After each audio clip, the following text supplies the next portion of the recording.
Aconteció en los días que gobernaban los jueces que hubo hambre en la tierra, y un varón de Belén de Judá fue a morar en los campos de Moab, él y su mujer y sus 2 hijos. El nombre de aquel varón era Elimelec, y el de su mujer Noemí. Y los nombres de sus hijos eran Mahalón y Kelión, efrateos de Belén de Judá. Llegaron pues a los campos de Moab y se quedaron allí. Y murió Elimelec, marido de Noemí, y quedó ella con sus 2 hijos, los cuales tomaron para sí mujeres moabitas. El nombre de una era Orfa, y el nombre de la otra Ruth. Y habitaron allí unos 10 años. Y murieron también los 2, Mahalón y Kelión, quedando así la mujer desamparada de sus 2 hijos y de su marido. Padre Celestial, en el nombre del Señor Jesús, te damos gracias por este momento, por tu palabra, rogando que tu misericordia, tu verdad y tu favor sean con nosotros, encaminándonos, dirigiéndonos en tu buena voluntad. Que tu palabra haga lo que tiene que hacer en cada uno, que tú la prosperes en lo que la has enviado, para gloria tuya, te lo imploramos, en Cristo el Señor. Amén. Pueden tomar asiento, hermanos.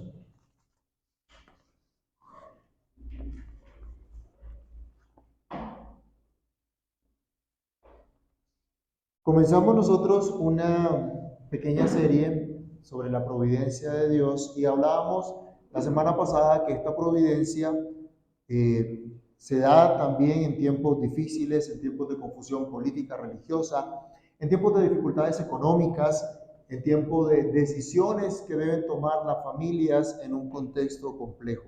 La soberana providencia sigue actuando incluso en las paradojas de la vida, como vimos el caso de esta familia común y corriente del pueblo del pacto, ante una situación muy real, una situación muy cotidiana. Continuamos viendo el desarrollo de la soberana providencia de Dios, que está llevando a cabo su amorosa redención, pero usando incluso situaciones que nos hacen pensar en una extraña providencia. Sabemos que Dios está en control, pero a veces no entendemos lo que está pasando. Estamos consternados o simplemente no sabemos en qué va a parar todo. La incertidumbre parece ser lo más certero. Reflexionemos hoy en esta extraña providencia cuando la muerte golpea. Desde que Adán pecó, entró algo ajeno a la vida humana. Entró la muerte. ¿Se acuerdan de Romanos 5, del verso 12 al verso 14? Allí el apóstol Pablo nos recuerda que por causa del pecado de Adán entró la muerte. Entró la muerte. Aunque la gente esté en un lecho de enfermedad, la muerte siempre es algo ajeno a nuestro diseño. Trae dolor, trae aflicción. Esta familia que salió de la casa de pan, porque no había comida, sino hambre, llegó a una tierra donde al parecer había abundancia de comida. Pero llegan y se enfrentan a la muerte y todas las implicaciones que esto trae. Ahora muere aquel hombre que decidió un mejor futuro para su familia. Aquel que buscó proveer para los suyos en tiempo de hambre. Que se radicó en el extranjero porque no veía futuro en su tierra. ¿Te parece algo conocido? ¿Historias similares? Aquel cuyo nombre significa mi Dios es rey, muere en tierra extranjera, dejando a su familia en una situación no muy confortable. Imagínense ustedes un momento que como familia toman una decisión como esta, se van. Y la cabeza de la familia muere en tierra extranjera. Y el resto de la familia, ¿cómo queda? ¿Cómo está orando Dios aquí? Pudiéramos pensar. Cuando la muerte golpea a esta familia, ¿no es acaso esto una extraña providencia? Pues la muerte viene trastornando todos los planes. No se nos dice en el relato cuánto tiempo esperaba la familia permanecer en Moab para luego regresar a su tierra.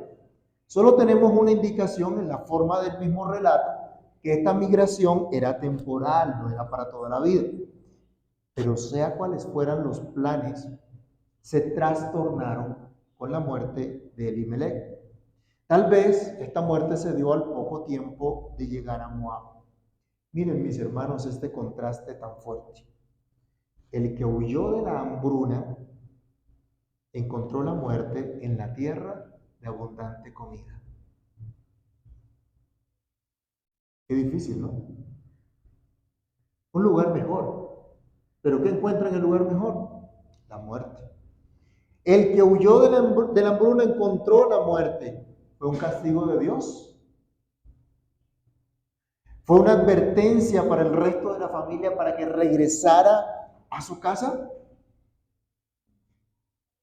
No se puede culpar a Elimelech de falta de cuidado por su familia, pero difícilmente pudiéramos nosotros justificar que se fuera precisamente a Moab.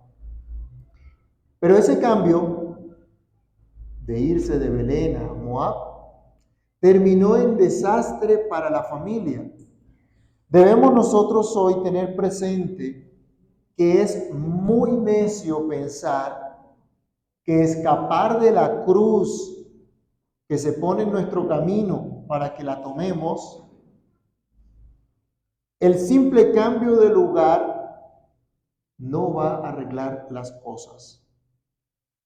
Cuando la gente tiene problemas en la iglesia, cuando pelea con alguien, ¿qué suele hacer?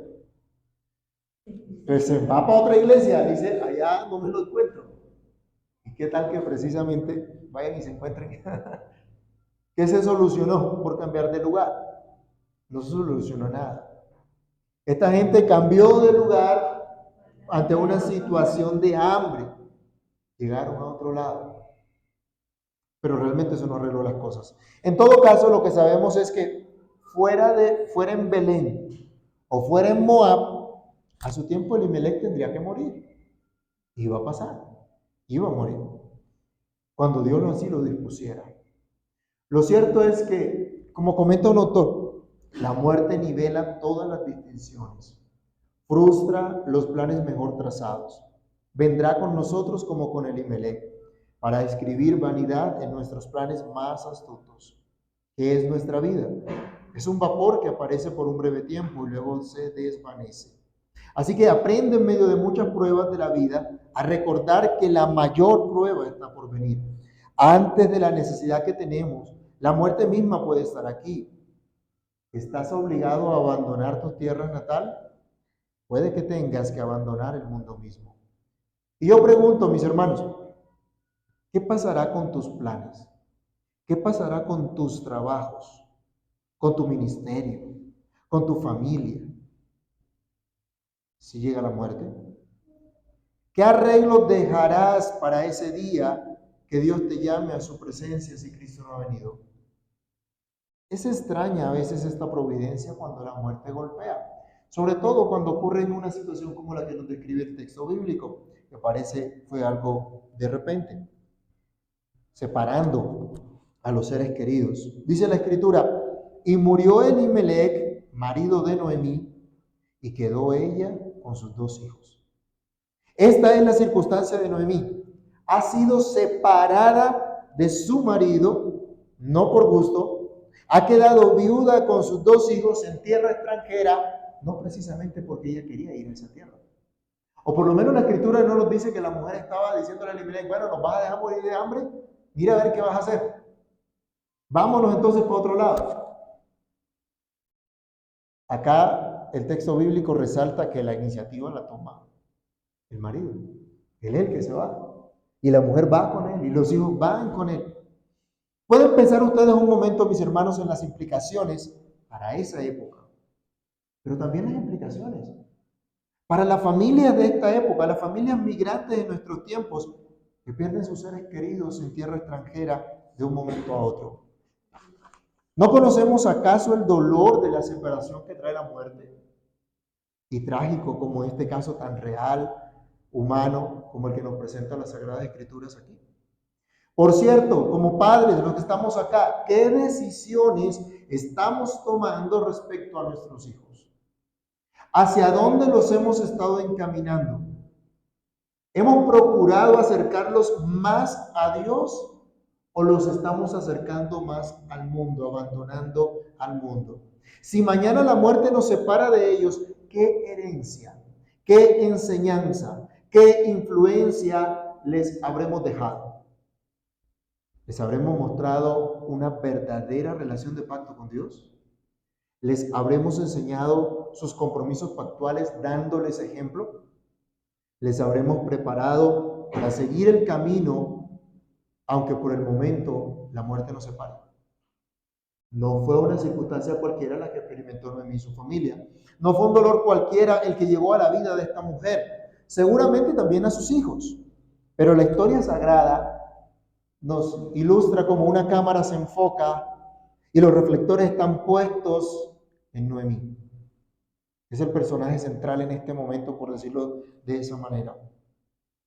Y se nos muestra a una mujer que seguramente ya no es muy joven. Una mujer que se ve separada de su esposo en un lugar foráneo. ¿Pudiéramos nosotros minimizar ese dolor? ¿Pudiéramos nosotros obviar, no tener en cuenta lo que esta mujer está pasando? Y tal vez llegar y decirle, eso les pasa por desobedientes. Como a veces nos dan ganas de hacer con los peladitos, con los chinitos cuando no se portan bien, ¿cierto? Y después de que uno les dice, van y les da. Pero hay una situación, hay un dolor real que no podemos minimizar, que no podemos ignorar. Hay una circunstancia muy, muy difícil. Una mujer viuda en tierra extranjera. Tanto en esa época como en esta época, es una situación compleja, difícil. No es fácil. No se puede minimizar. No podemos decir, bueno, finalmente tarde o temprano todos nos tenemos que morir. Eso no es consuelo. ¿Usted cree que eso hubiera sido consuelo para Noemí? Llegar y decirle eso. Tranquila, no se aflija. Eso sería muy cruel, ¿no? Cuando la muerte nos separa de los seres queridos. Y cuando esa separación implica también decisiones difíciles. Sigue diciendo nuestro texto bíblico, y murió Elimelech, marido de Noemí, quedó ella con sus 2 hijos, los cuales tomaron para sí mujeres moabitas. El nombre de una era Orfa y el nombre de la otra Ruth. Y habitaron allí unos 10 años. Miren el giro que da la historia. Otra vez nos encontramos con un panorama lleno de incertidumbre. La pregunta para esta familia en ese momento cuando muere Elimelech es, ¿deben regresar de inmediato a Belén? ¿Por qué consideran los hijos que deberían quedarse en Moab? ¿Será que les gustó la prosperidad de Moab? ¿Será que veía un mejor futuro en ese lugar? Buscar familia en Moab, tomar mujeres para sí en ese lugar donde la mayoría de la gente, si no toda, no compartían su misma fe, no compartían su misma manera de ver la vida. Se mostró una vida diferente de pronto. Ellos mostrarían a la gente de Moab algo diferente. ¿Será que en la familia de Noemí hubo algo distinto que atrajo al menos a estas 2 mujeres, Orfa y Ruth? Debemos aclarar acá algo, y es que los matrimonios israelitas con mujeres de Amón o de Moab no estaban expresamente prohibidos por la ley, como sí lo estaban los matrimonios con las mujeres de Canaán. Usted lo puede encontrar en Deuteronomio capítulo 7 del 1 al 3. Ahí hay una prohibición expresa de este tipo de matrimonios, pero ahí no estaban incluidos Amón y Moab. Porque se justifica o se argumenta más bien que estos hombres mueren a causa de haber tomado estas mujeres moabitas cuando se les prohibía casarse con ellas. Bueno, si vamos expresamente a la prohibición, no estaba esta prohibición. Pero ¿qué sucedió? En los tiempos de Nehemías, usted lo encuentra en Nehemías 13, del 1 al 3, se interpretó la ley de Deuteronomio 23, del 3 al 6, donde le pide al pueblo que no se junte con paganos. Ellos cogieron e interpretaron esta prohibición como la exclusión de los hijos de tales matrimonios de la congregación de Israel. Cuando en el contexto se pudiera entender que lo que se prohibía en Deuteronomio 23, del 3 al 6, es naturalizar o hacer parte de la nación a los moabitas, a los amonitas, al resto de estos pueblos. Y entonces toman una interpretación mucho más estricta.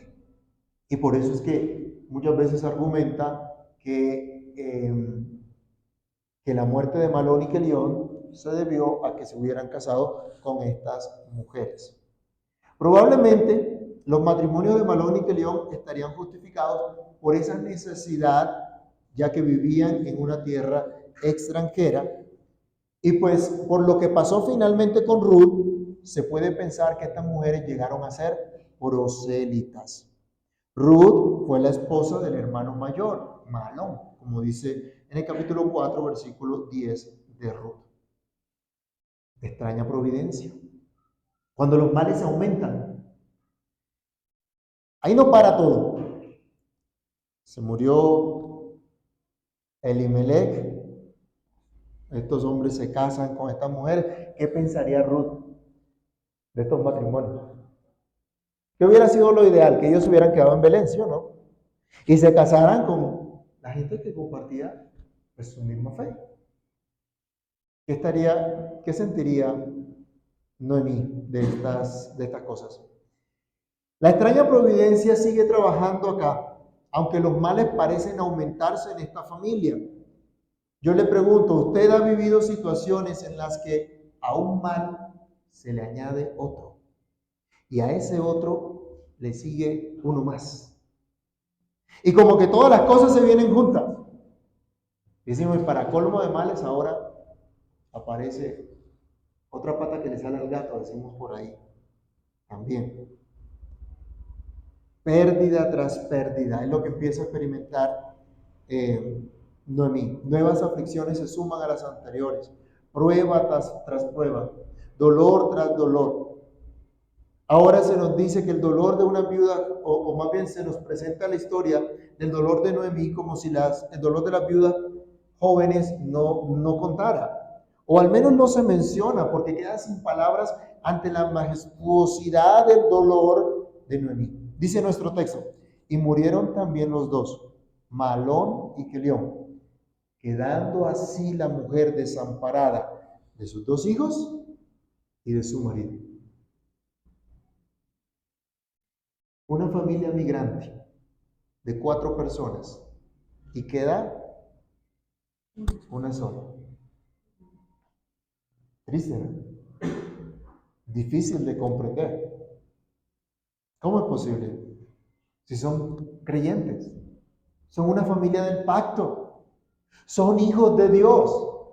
¿Cómo se exponen a una situación como esta? Imagínense por un momento, hermanos, las circunstancias que está viviendo Noemí. En tierra extranjera, se queda sin marido, ahora se queda sin hijos.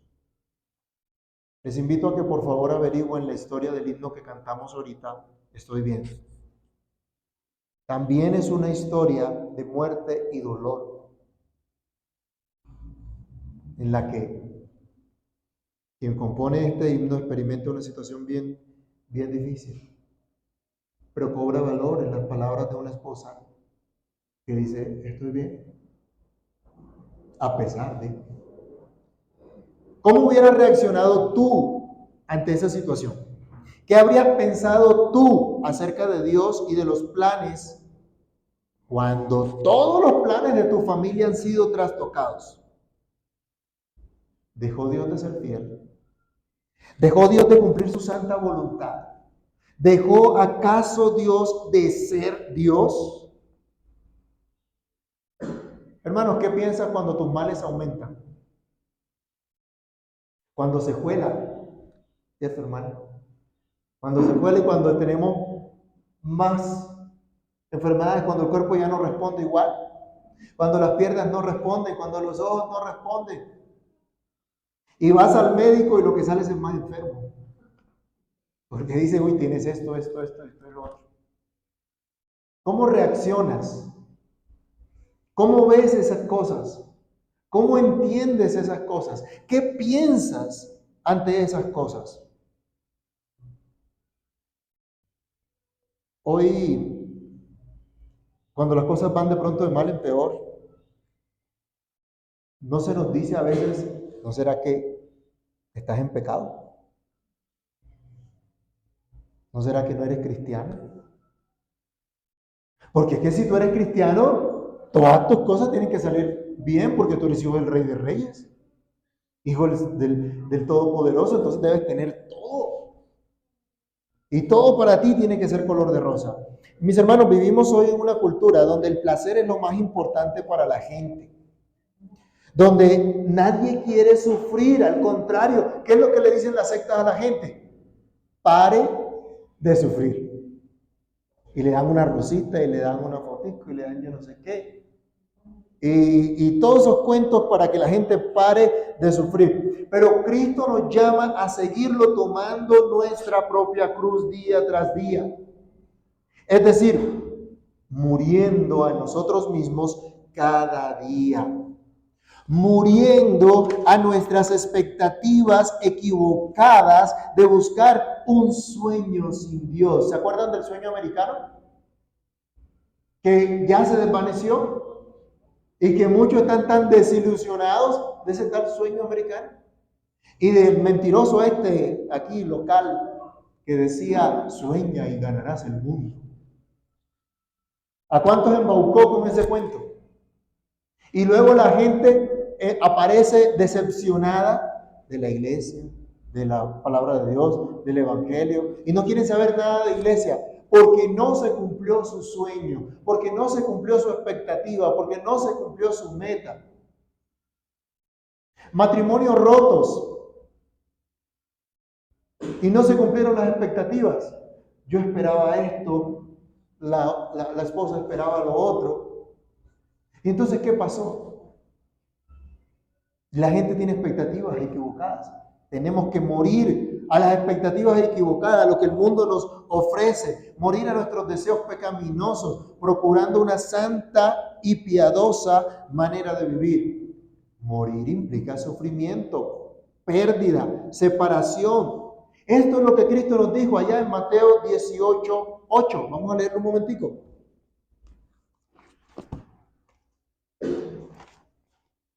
Mateo capítulo 18, versículo número 8.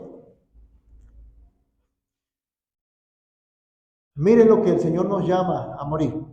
Por tanto, si tu mano o tu pie te es ocasión de caer, córtalo y échalo de ti.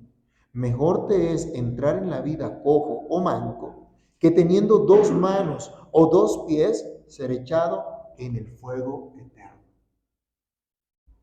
¿Qué son esas cosas que valoramos, que apreciamos, que son tan importantes para nosotros, pero que nos llevan a pecar en contra de Dios? Dice el Señor, renuncia a esas cosas. Es mejor que vivas sin esas cosas a que te deleites en esas cosas y te vayas al infierno. ¿Cuánta gente prefiere ese camino? Prefiere disfrutar aquí y ahora todo lo que ellos quieran. Prefieren mantenerse en su posición, en su forma de pensar y no en lo que Dios dice. Aunque saben que van por el camino equivocado. Pero el Señor nos dice que hay que morir a nosotros mismos. Así que estamos llamados a morir. Y la vida del creyente no es siempre una vida de felicidad y sosiego, de calma completa. Por el contrario, el salmista decía en el Salmo 34:19, muchas son las aflicciones del justo, pero de todas ellas le librará Jehová. Note lo que dice el salmista. Él no está diciendo, Dios te va a impedir la aflicción. La aflicción nunca va a llegar a tu vida. La enfermedad nunca va a llegar a tu vida. Los problemas matrimoniales nunca van a llegar a tu casa. No, eso es mentira. Eso es falso. Lo que sí nos dice es, de todas ellas, Dios te librará. Y nosotros sabemos hoy que a los que aman a Dios, todas las cosas les ayudan a bien. Dice la Escritura, esto es a los que conforme a su propósito son llamados. Tal vez Noemí estaba consternada, no entendía esa extraña providencia, no sabía qué propósito más grande tendría Dios detrás de todo eso, de toda esa circunstancia tan amarga que le tocó vivir. Yo les pregunto, cuando llegan situaciones adversas, cuando llega el dolor, la aflicción, la amargura, ¿vemos que Dios está detrás de todo eso? ¿Vemos con claridad que Dios igual tiene un propósito glorioso? O tal vez se nubla nuestra visión y no alcanzamos a ver con claridad. Tal vez Noemí no veía que había un futuro mejor para ella, y lo que es más grande, no veía que Dios estaba trabajando en un futuro mejor para todo su pueblo, para toda su iglesia, a través de esas mismas circunstancias. Tal vez ella no veía nada de eso. Ella lo que veía, lo vamos a ver más adelante en las palabras de Noemí, había perdido todo, estaba sola, sus seres queridos ya no estaban, su apoyo familiar y económico había desaparecido. ¿Dónde está Dios en la vida de Noemí? ¿Por qué permitió Dios tanto dolor? ¿Era acaso un gran castigo, un cruel castigo sobre ella? ¿Cómo aconsejarían ustedes, hermanos, a la hermana Noemí? ¿Cómo llegarían ustedes a ese velorio? ¿Qué le dirían a Noemí? Cuando sus males iban aumentando, ¿cómo ver a Dios en esa extraña providencia? Lo tercero que quiero que meditemos acá es que Dios nunca nos deja. Aunque no hemos hablado de respuestas concretas acá, sino que he procurado ponerlos a pensar un poco, porque el libro mismo más adelante nos va a dar respuesta. Quiero que consideremos en medio de una extraña providencia, Dios nunca nos deja. Al menos desde que salieron de Moab, la vida de Noemí y su familia estuvo rodeada de una constante incertidumbre, como puede ocurrir con cualquier familia aquí presente también. Yo les pregunto, ¿quién de ustedes tiene todo su futuro bien planeado y asegurado? Sus pólizas funerarias, sus pólizas de vida, de accidente, no sé. Cuando la muerte golpea, si la muerte te golpea hoy, ¿todo en tu casa seguirá marchando como si nada? Tal vez no. Este año 2026 para Colombia es un año de gran incertidumbre. ¿Por qué? Bueno, ya sabemos lo que viene, ¿no? Las elecciones de Congreso y de presidente. Cuando más plata se mueve en todo el país. Ahora, ¿por qué hay incertidumbre? Bueno, lo que se llama izquierda ha ganado mucha fuerza con su marxismo cultural que ha impregnado absolutamente todo. Y como decía un profesor, la derecha mala también es marxista. Así que no hay quien salve esto. No hay a quien decirle que salve la patria porque ninguno lo puede hacer. ¿Y qué vamos a hacer nosotros? ¿Votaremos por el menos malo o vamos a confiar en Dios y vamos a mantener nuestros principios? Nuestra certeza, amados hermanos, no está en el gobernante de turno. Tampoco está en la salud que tengamos o la salud que tenga nuestra familia. Tampoco está en el bienestar económico que podamos alcanzar. No digo con esto que no debemos trabajar ni propender por un bienestar económico y por una buena salud. Lo que digo es que solo Dios puede ser nuestro verdadero consuelo y seguridad en todo momento. Porque si dependemos de esas cosas, como nuestra certeza, como nuestra firmeza, un día eso se va a quitar. ¿Y qué va a pasar cuando se acabe eso? Entonces, ¿dónde estará nuestra firmeza? La historia de Noemí nos muestra cómo Dios nunca nos deja, aunque nosotros no siempre lo consideramos así. Hasta el momento no se menciona palabra alguna de Noemí. La vamos a escuchar en los siguientes versículos. Pero hasta aquí Dios ha estado con ella. Cuando muere Elimelech, ¿qué pasó? ¿Con quién quedó Noemí? Quedó con sus 2 hijos. Decía Barnes, el círculo familiar fue interrumpido, pero no destruido. 2 hijos para apoyarla en sus últimos años. Y poco a poco, Orfa y Ruth se unen al hogar afligido. Así que observe la maravillosa gracia de Dios en la manera como esas brechas causadas por la muerte son reparadas por la misericordia de Dios. Y esto pasa en la época de Noemí, pero también en nuestra época, siempre. No se fueron de golpe el marido y los hijos. Y Dios puso gente al lado de Noemí para fortalecerla. Algunos creyentes sufren de soledad y creen que son los únicos, o al menos que sus penas son tan distintas que nadie o pocos les pueden comprender y prefieren alejarse de todos. Se sienten frustrados, se sienten afligidos porque nadie los apoya. Pero lo cierto es que Dios sí les ayuda. Dios sí les consuela, incluso por medio de aquellos que están cerca de ellos. ¿Usted alguna vez se ha sentido solo? ¿Ha sentido que sufre solo y que nadie le comprende? Pero ¿no será que ha dejado de mirar aquel que Dios puso para aquel familiar que está allí sosteniéndole, que está allí acompañándole de alguna manera, o aún si le está reprendiendo, pero ahí está? No están solos. Lo cierto, hermanos, es que a veces las cosas se ven muy sombrías, nos encerramos en nuestro propio sufrimiento y no consideramos que por la gracia de Dios estamos siendo sostenidos aun cuando aumentan los problemas. Cuando murieron los 2 hijos de Noemí, ¿con quién quedó Noemí? ¿Con quién? Con las nueras, ¿cierto? Ah, pero es que no es lo mismo, hijo es hijo.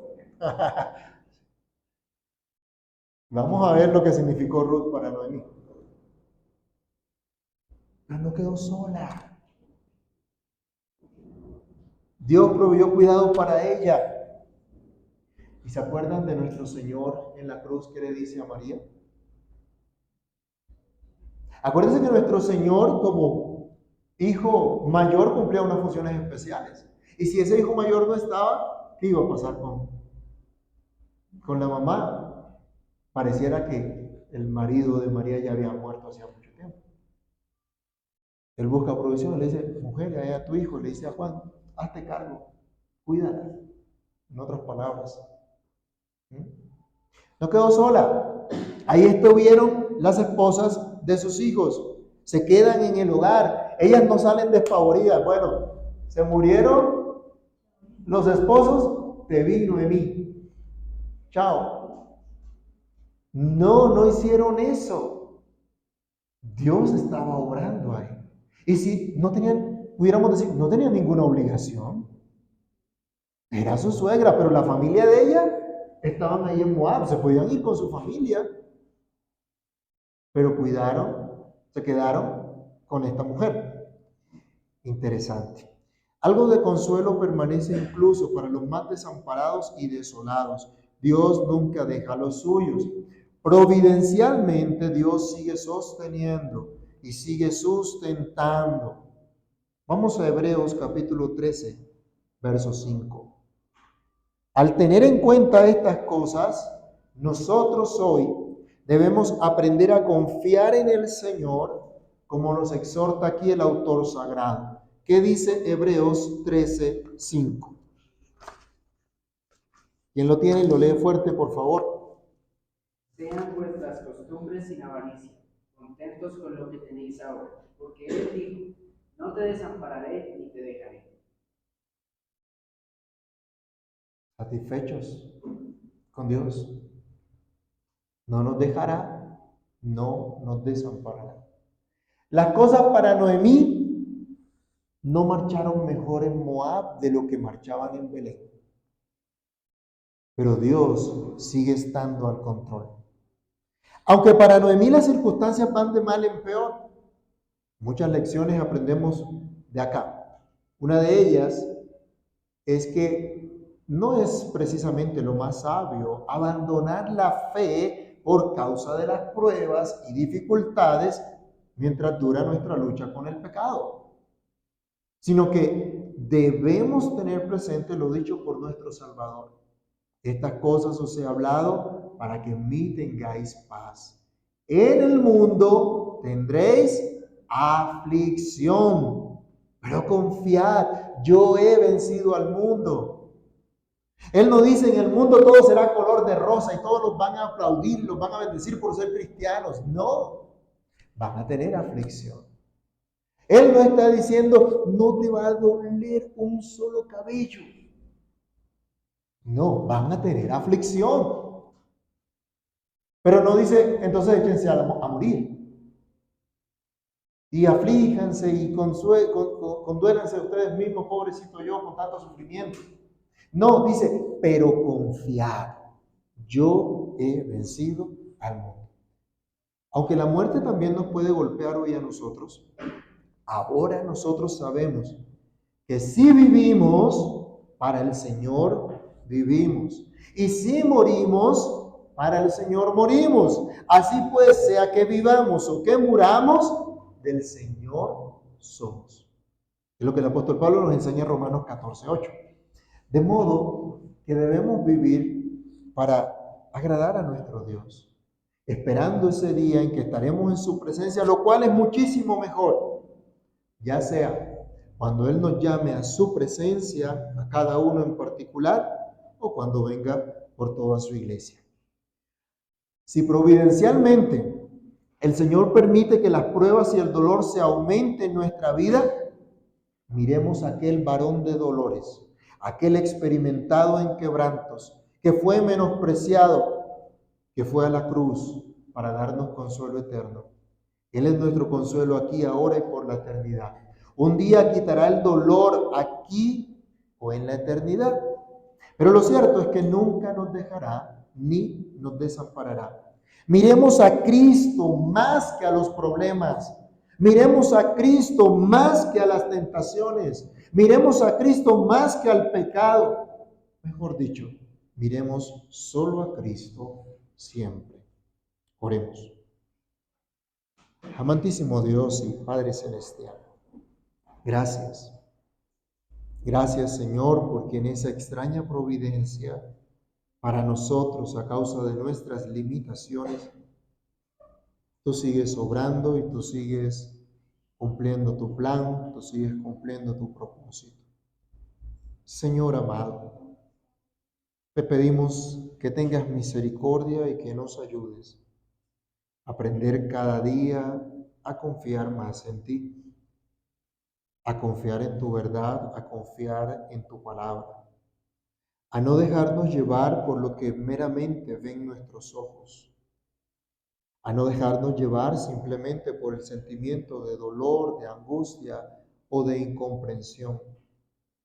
Ayúdanos en medio de las situaciones también reales, cotidianas que experimentamos, para que tengamos nuestra mirada puesta en ti, para que tengamos nuestra mirada fija en nuestro Salvador, aquel que nunca nos deja, que nunca nos desampara, que está con nosotros todos los días hasta el fin del mundo.